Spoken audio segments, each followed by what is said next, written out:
오늘의 말씀의 주제입니다. 하나님은 누구신가? 라고 하는 주제입니다. 본문 말씀 찾아보도록 하겠습니다. 요한복음 1장 1절 말씀입니다. 태초에 말씀이 계시니라. 이 말씀이 하나님과 함께 계셨으니 이 말씀은 곧 하나님이시니라. 아멘. 여러분이 만약에 하나님은 누구십니까? 라고 하는 질문을 받는다면 여러분은 어떻게, 뭐라고 대답하실 건가요? 다양한 대답들이 나올 수 있겠죠? 전능하시고 창조주이시고 신실하시고 거룩하시고 이런 얘기들을 쭉 하게 될 거라는 거죠. 근데 도대체 그럼 이 하나님이라는 분은 다른 종교와 다른 것이 무엇이며 그 하나님은 어떠한 분이신가? 라는 이 질문 앞에 우리가 서야 돼요. 우리가 먼저. 재밌는 건요, 사람은요, 신을 만들어내는 아주 탁월한 능력을 가지고 있습니다. 인간이 농사를 짓고 있을 때 비가 내려야 되는데 내게 비를 내릴 수 있는 능력이 없다는 걸 알잖아요. 그러니까 비를 내려줄 절대적인 존재를 원해요. 아무리 문명에서 떨어진 원시부족들에게도요, 종교 생활을 해요. 어떤 뭔가를 믿어요. 그 사람들에겐 절대적인 존재예요. 그러니까 그것을 막 하는 주술사들도 있고, 이렇게 그 뭔가 영적인 것을 믿는 건 인간밖에 없어요. 사실 신을 만들어낸다는 거죠. 무신론자라고 말하지만요, 결국은 인간의 지성이 신인 거예요. 인간의 지성으로 모든 것을 해결할 수 있다고 믿으니까 사실은 그런 다른 우리가 얘기하는 흔히 종교 생활을 한다는 사람들처럼 하지 않고 나 지성을 믿겠다. 왜냐하면 우리의 지성이 이런 문제들을 해결해 줄 것이기 때문이다 라고 믿는 거예요. 그게 절대적인 존재가 된 거예요. 사실은 믿음의 대상이 된 거죠. 진짜 무서운 우상숭배, 제일 구별하기가 어려운 우상숭배가 뭐냐면 기독교라고 하는 포장은 되어 있는데 내가 만들어낸 하나님을 믿는 사람.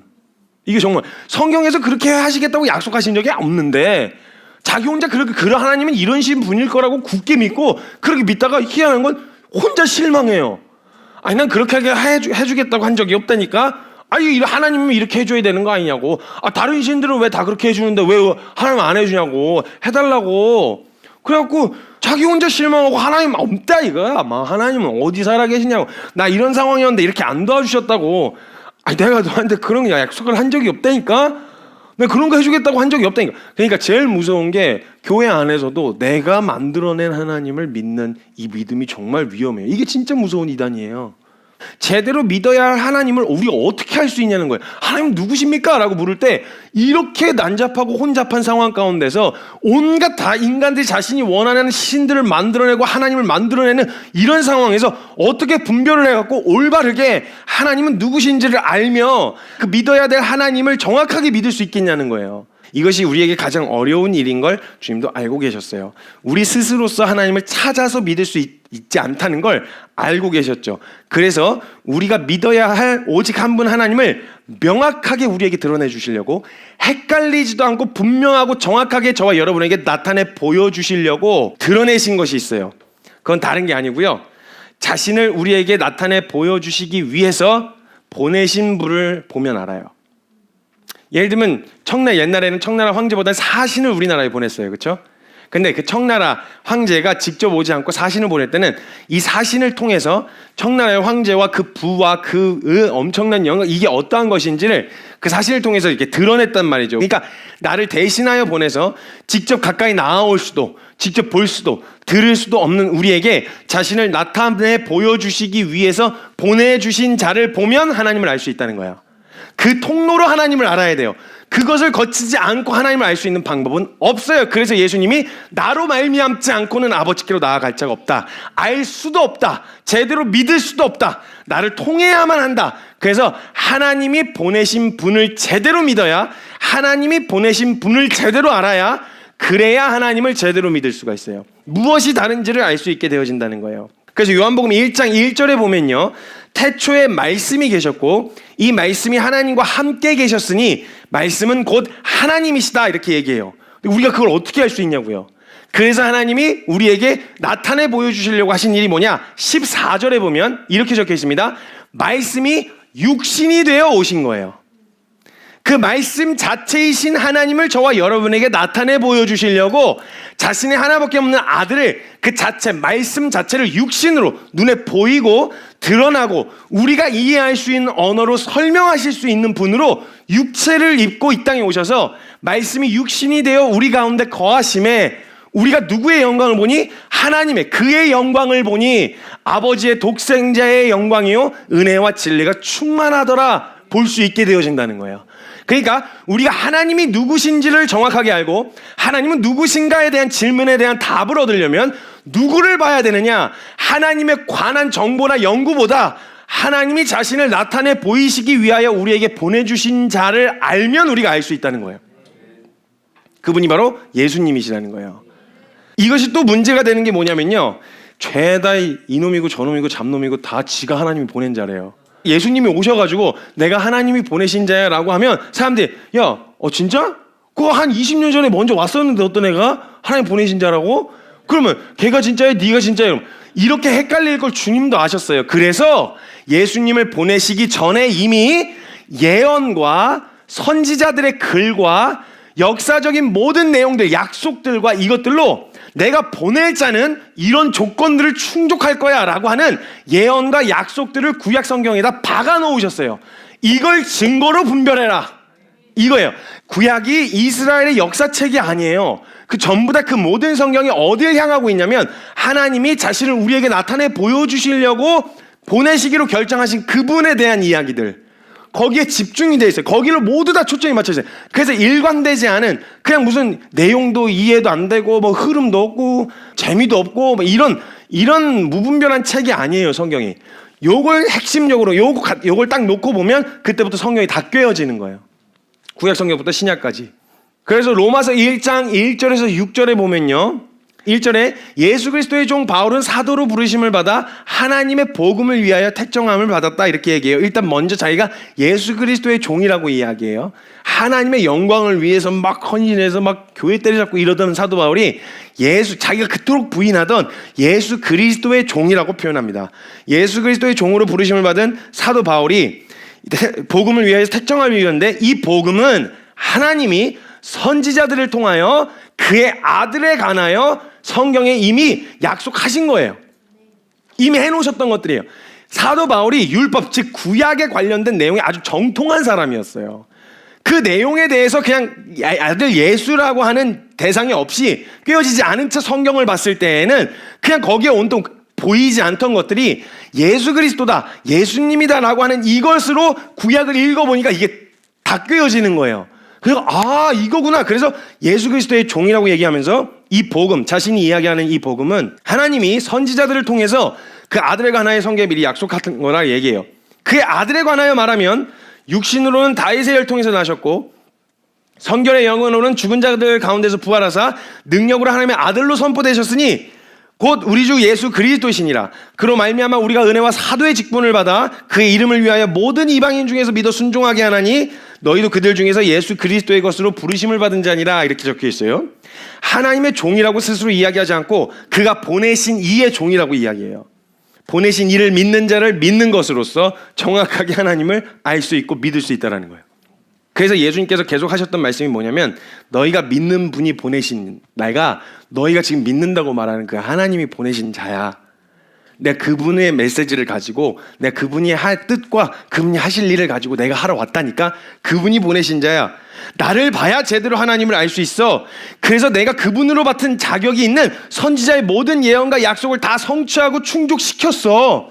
날 정확하게 봐야 돼. 그래서 성경의 신약 내내는 예수님에 관한 이야기로 가득해요. 이렇게 해야만 제대로 알 수 있으니까.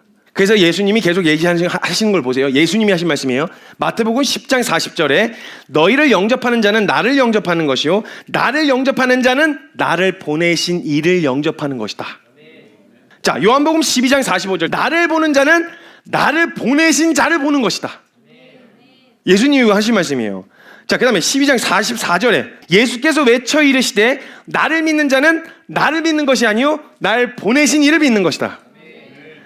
요한복음 14장 1절에 너희는 마음에 근심하지 말라 하나님 이를 믿으니 또 나를 믿으라. 전혀 다르지 않다는 거예요. 뭐에 집중해라? 먼저는 보내신 이를 제대로 알아야 돼요. 그 보내신 이에 대한 기록은 빼곡히 기록되어 있어요. 성경 내내 모든 66권의 내용이 다 보내신 자에 대한 내용이에요. 그러니까 그러면 성경에서 드러난 하나님께서 보내신, 그러니까 하나님의 보내심을 받은 자의 자격과 역할이 어떻게 구분이 되어 있어야 되냐면 이게 충족되어야 돼요. 첫 번째는 그 보내신 자를 통해, 보내심을 받은 자를 통해 하나님을 알 수 있어야 돼요. 하나님이 드러나야 된다는 거예요. 두 번째, 그를 통해서 하나님의 뜻이 드러나야 돼요.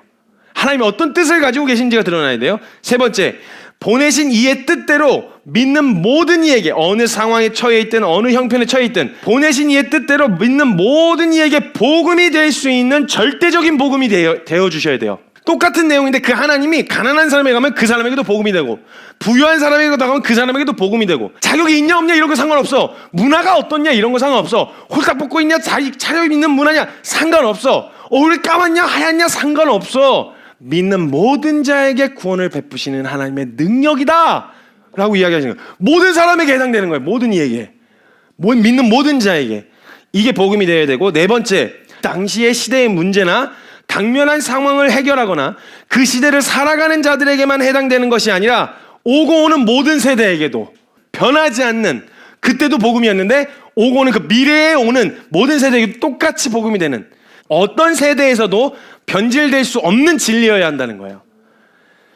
그리고 다섯 번째, 하나님께서 선지자들을 통하여 예표하시고 예언하신 모든 말씀과 약속들을 정확하게 하나도 빠짐없이 충족시키셔야만 이게 그리스도의, 하나님이 보내신 자로서의 자격이고 예수님이 오셔서 하신 일의 역할이었어요. 그래서 하나님께서 보내신 자이신 예수님은 오셔서 절대 자신의 뜻대로 혹은 자신의 원함대로 동정심대로 사역을 하지 않으셨어요. 눈에 보이는 대로 하시는 게 아니라 하나님의 영광이 드러나고 하나님의 일이 드러나야 하며 하나님을 알게끔 하시기 위한 표적들은 보이셨지 남발하지 않으셨어요. 기적을 예수님을 통해서 이루고자 하셨던 것은 병 고쳐주거나 문제 해결해주거나 상황 해결해주겠다. 그럼 여러분 이게 증거잖아요. 제 말이 참이라는 게 이게 증거잖아요. 여러분 예수님 믿었는데, 우리 잘 믿는 분들도 계신데 어떻게 경제적으로 다 괜찮으세요? 상황에 어떤 어려움이나 문제가 없으세요? 사건 사고 없으셨어요? 아니잖아요. 도대체 그 문제를 해결해주는 하나님으로 자꾸 간증하고 그걸 드러내면 하나님 다 그런 이유 때문에 믿을 거 아니에요. 그럼 도대체 절과 이슬람과 다른 종교와 뭐가 다르다는 거예요, 기독교가? 그럼 참신이라고 말할 게 아니라니까요, 그렇게 되면. 근데 우리가 참신이라고 말할 거면 그분이 정확하게 이루고자 하신 뜻이 무엇인지 알아야 되고, 우리가 믿는 대상이신 하나님이 어떤 분이신지 우리가 알 수 있어야 된단 말이에요. 그분을 알 수 있는 유일한 길이 예수님을 정확하게 아는 길밖에 없다고요. 말씀드려보겠습니다. 누가복음 24장 44절에 이렇게 얘기하셨습니다. 또 이르시되 내가 너희와 함께 있을 때에 너희에게 말한 바 곧 모세의 율법, 모세 오경 말하는 거예요. 창세기, 출애굽기, 레위기, 민수기, 신명기, 그 다음에 선지자의 글과 선지서들 쭉 내내 이야기하는 것과 시편, 아가, 그 다음에 이제 잠언, 전도서 얘기한 내용들, 보통은 시편이라고 하면 다윗이 쓴 시부터 시작해서 이렇게 기록된 내용들이거든요. 시가서라고 표현할 때는 보통 우리가 이해하는 시가서, 요즘 말로 이야기하는 시가서는 시편, 잠언, 전도서, 아가 이렇게 해서 표현을 하는데, 시편에 누구를 기록해서? 예수님을 기록해서 나를 가리켜 기록된 모든 것이 이루어져야 하리라 한 말이 이것이다 라고 하시면서 정확하게 모든 구약의 예언들을 정확하게 충족시키기 시작하셨어요. 모세의 글도 나를 예표하고 있는 거고, 선지자의 글도 나를 이야기하는 거고, 시편의 이야기도 나를 이야기하는 거야. 하나님을 드러낼라, 너희에게 직접 보여줄라, 나를 드러내는 거야. 그리고 자신의 원함대로 하고 싶은 걸 하지 않으시고 정확하게 보내신 분이 이루고자 하시는 일을 이 땅에서 우리에게 나타내셨어요. 요한복음 4장 34절에 이렇게 얘기합니다. 예수께서 이르시되 나의 양식은 나를 보내신 이의 뜻을 행하며 그의 일을 온전히 이루는 이것이니라. 내 사역이 그거다요. 요한복음 5장 30절입니다. 아무것도 스스로 할 수 없노라. 난 듣는 대로 심판하노니 나는 나의 뜻대로 하려 하지 않고 나를 보내신 이의 뜻대로 하려 함으로 내 심판은 의로우니라. 요한복음 6장 38절입니다. 내가 하늘에서 내려온 것은 내 뜻을 행하려 함이 아니요 나를 보내신 이의 뜻을 행하려 함이라. 예수님이 계속 내내 하신 얘기예요. 한 장 건너가기 무섭게 계속 하셨던 얘기는, 난 절대 이사여 내 뜻 이루려고 온 거 아니야. 내 배 채우려고 온 거 아니야. 너희에게 하나님을 정확하게 보여주려고 온 거야, 난. 그러면서 요한복음 6장 39절에서 40절, 나를 보내신 이의 뜻은, 내가 뭘 하려고 하냐면 내게 주신 자 중에서 하나도 잃어버리지 아니하고 마지막 날에 다시 살리는 이것이니라. 내 아버지의 뜻은 아들을 보고 믿는 자마다 영생을 얻는 이것이니 마지막 날에 내가 이를 다시 살리리라 하시니라. 요한복음 7장 16절, 예수께서 대답하여 이르시되 내 교훈은 내 것이 아니요 나를 보내신 이의 것이다. 12장 49절 내가 자의로 말한 것이 아니요 나를 보내신 아버지께서 내가 말할 것과 이를 것을 친히 명령하여 주셨으니. 요한복음 14장 24절 나를 사랑하지 아니하는 자는 내 말을 지키지 아니하나니 너희가 듣는 말은 내 말이 아니요 나를 보내신 아버지의 말씀이니라. 그러면 하나님이 누구신가에 대한 답을 누가 가지고 있느냐? 역사적으로 예언되었으며 역사적으로 증명되었고 하나님께서 보내신 자격을 가지고 있는 유일하신 예수 그리스도를 알게 되어지면 하나님을 알 수 있다라는 거예요. 그래서 성경의 대부분의 내용이 다 예수님에 대한 내용이에요. 그래서요, 하나님은요, 하나님 보내신 그분을 통해서요, 예수님이 육체를 입고 있으셨잖아요. 그럼 우리가 앞으로 무슨 자격으로 살죠? 예수님의 자격으로 살죠. 그럼 예수님과 하나님과의 관계를 보면 우리가 어떤 관계로 하나님과 관계하는지를 알 수 있겠네요. 그렇죠? 예수님과 하나님과의 관계를 보면서 우리가 앞으로 예수 생명으로 예수님의 자격으로 살아갈 거니까 예수님과의 하나님과의 관계를 보면 우리가 이제 어떻게 육체를 입고 하나님과 어떻게 관계해야 되는지를 지금 보여주시는 거네요. 아들로서 아버지를 대하듯 하나님을 아버지로서 누리는 그런 생명이 될 것이라는 것을 알려주셨어요. 하나님은 누구신가? 라고 하는 질문. 하나님이 예수님을 어떻게 대하셨는지를 보면요, 그 자격으로 살아가는 우리에게 하나님이 어떠한 마음과 어떤 생각을 가지고 대하시는지를 볼 수 있는 거예요. 근데 우리는 뭐예요? 잘하면 칭찬만 해서 구원받고 못하면 못했다고 그냥 내쳐져가지고 지옥에나 떨어지는 이런 식의 관계, 이런 관계가 하나님이 우리가 하고 원하셨던 관계가 아니라니까요, 여러분. 예수님과 하나님 사이의 관계에서 자기의 뜻도 있으셨어요. 예수님도 오셔서 그러나 마지막에 겟세마네에서 기도하실 때 그러나 하나님 내 뜻대로 하지 마시고 라고 말했다는 건 내 뜻이 있다는 거잖아요. 하실 수 있거든 이 잔을 옮겨달라고 했던 게 예수님의 뜻이었어요. 뜻이 다를 수도 있어요. 그러나 그렇다고 해서 너 정신 안 차려 있을게야? 내가 너 왜 보내서 거기다가 어디 말꼬리를 붙잡고 이거 코트를 잡아가지고 이게 얘기하고 있어. 정신 차려. 그런 말 하지 마. 이렇게 하는 게 아니라 예수님 그 말을 존중하셨지만 양보하실 수는 없었던 거예요. 아들은 아버지의 뜻을 이해하고 순종하며 아버지는 그를 사랑하는 이런 관계였어요. 그냥 뭐 구원을 무슨 구원 여기다 손에다 들고 야 잡아봐 이렇게 해서 우리가 인간이 한껏 노력해갖고 붙잡고 사는 그런 인생을 말씀하신 게 아니라 이 땅에서도 육체를 입고 오신 예수님을 보면서 육체를 입고 이 땅에 살아가면서도 그 아들로서 누릴 수 있는 생명이 있구나. 이렇게 살면 되는구나. 이걸 누리면 되는구나. 이걸 보게 해주고 싶으셨던 거예요. 예수님은 어떤 자격으로서 하나님과 관계해야 되는지를 보게 해주신 거예요. 그런 목적으로 보내신 거예요. 예수님의 자격과 생명, 그리고 그 생명이 우리에게 주어지면 일어날 일을 한번 보여드릴게요. 이것만 하고 마무리가 될 텐데, 주어지면 일어날 일이 어떤 일이냐면 하나님은 어떤 신인지를 물을 필요가 없어요. 하나님은 우리의 아버지세요. 우리가 성경 가득 드러난 예수님을 알아가고 믿을수록 인간이 신을 알아가는 것이 아니라 아들이 아버지를 알아가는 은혜가 임할 거예요. 보여드릴게요. 예수님이 이 자신이 오셔서 하신 일을 통해 뭘 하기를 원하셨는지. 요한복음 17장 18절에서 26절입니다. 아버지께서 나를 세상에 보내신 것 같이 나도 그들을 세상에 보내었다. 이게 마지막 기도이시거든요. 십자가 지시기 전에. 또 그들을 위하여 내가 나를 거룩하게 하오니 이는 그들도 진리로 거룩함을 얻게 하려 함이니이다. 거룩하게 하신 이유가 뭔데요?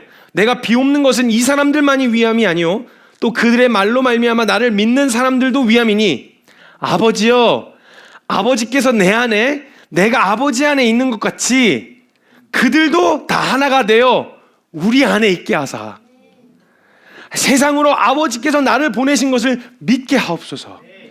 내게 주신 영광을 내가 그들에게 주었사오니 이는 우리가 하나가 된 것 같이 그들도 하나가 되게 하려니이다.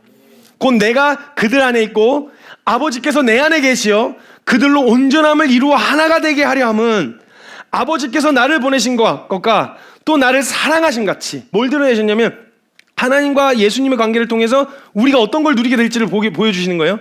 하나님께서 나를 보내신 것과 또 나를 사랑하셨던 것 같이 그들도 사랑하셨다는 것을 세상으로 알게 하려 함이로소이다.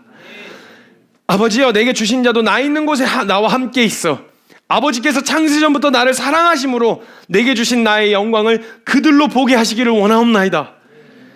왜 의로우신 아버지여 세상이 아버지를 알지 못하여도 나는 아버지를 알았사옵고 그들도 아버지께서 나를 보내신 줄을 알았사옵나이다. 내가 아버지의 이름을 그들에게 알게 하였고 또 알게 하리니 이는 나를 사랑하신 사랑이 그들 안에 있고 나도 그들 안에 있게 하려 함이니이다. 하나님을 어떤 신이라고 믿고 싶으신가요? 내 원한과 필요를 들어주고 해결해주는 그런 해결사 정도로 믿고 싶으셨던 건 아니신가요? 성경에서 그걸 얘기한 적은 없어요. 하나님은 아버지가 되고 싶으셨어요. 우리가 그냥 신과 인간의 관계가 아니라 아버지가 되고 싶으셨어요. 그래서 아들을 보내실 수밖에 없었어요. 그 아들의 생명을 내어줘야만 그 생명을 받아 먹고 우리가 아들 생명이 될 테니까, 그 아들 자격으로 하나님과의 관계를 누리되 내가 신에게 필요한 것들을 봉양하면 신은 내게 원하는 것을 들어주는 이런 관계가 아니라, 주종 관계가 아니라 아버지와 아들로서 그 사랑 안에, 그 완전한 연합 안에 너희도 함께 있어 영원 가운데서 이 사랑을 누리게 하려 함이니이다. 예수님이 꿈꾸셨던 일이 그거였어요. 여러분, 그것을 꿈꾸신다면 하나님 정말 믿을 만한 분이세요. 여러분, 만약에 여러분이 내 필요와 원함을 해결해 줄 신을 찾는다면 그러면 믿을 대상이 아니에요. 그런 하나님은 성경에 나와 있지 않았어요. 여러분 경험하셨잖아요. 믿었다고 해서 상황 안 바뀌잖아요. 믿었다고 상황 해결되는 거 아니잖아요. 관계가 풀어지는 것도, 재정적인 문제가 해결되는 것도 아니었어요. 근데 하나님은 그때의 아버지가 되고 싶으셨던 거예요. 현재 만약 여러분의 아버지의 이미지가 좋지 않아요? 그렇다면 하나님이 아들 예수님을 어떻게 대하셨는지를 보시면 돼요. 마태복음 3장 17절에 그 보내시고 마음이 아프셨던 하나님이, 그 육체를 입고 이 땅에 보내셔서 어떻게 될지 알고 보내셨던 하나님이 그 사랑 표현을 하시는데, 하늘로부터 소리가 있어 말씀하시되 이는 내 사랑하는 아들이요 내 기뻐하는 자, 존재만으로 내 기뻐하는 자다. 하나님은 우리 아버지가 되고 싶으신 거예요. 여러분, 그런 마음으로 하나님을 알아가려고 하나님은 누구신가를 물어야 답을 얻을 수 있어요. 하나님께서는 우리 스스로도 하나님을 알 수도 없고 찾을 수도 없으며 하나님 앞에 나아갈 수 없다는 걸 알고 계셔서, 그래서 우리가 하나님 앞에 나아갈 수 있을 뿐만 아니라 아들이 아버지를 찾듯 찾을 수 있게 하셨어요. 그래서 예수님이 요한복음 14장 6절에 예수께서 이르시되 내가 곧 길이요 진리요 생명이니 나로 말미암지 않고는 아버지께로 올 자가 없느니라 말씀하십니다. 그래서 예수님은 너희가 만약 하나님을 알고 믿는다, 누구신지를 알려고 한다, 다른 게 아니야, 나를 알아야 돼. 요한복음 8장 42절에 예수께서 이르시되 하나님이 너희 아버지였으면 너희가 나를 사랑하였으리니 이는 내가 하나님께로부터 나와서 왔음이라. 난 스스로 온 것이 아니요 아버지께서 나를 보내신 것이라. 하나님께서 보내신 분을 봐야 하나님을 알 수 있어요. 그분의 아들을 알고 믿음으로 인해서 그 아들의 생명으로 직접 누려보세요. 그 누구시냐는 질문에 저의 답은 예수 그리스도를 아는 것이, 그분을 아는 것이다라고 말할 거예요. 근데 여러분이 체험을 못하시거나 경험을 못하신다, 그건 아마도 다른 잡신들에게 구하는 것처럼 그 하나님을 대하고 있었기 때문은 아니었을까요? 아버지가 되고 싶으셨던 그 하나님 앞에 아들로서 아버지 하나님으로 나아간다면 아버지 하나님이 어떠한 분이신지 저와 여러분에게 풀어 알려주실 거예요. 경험시켜 주실 거예요.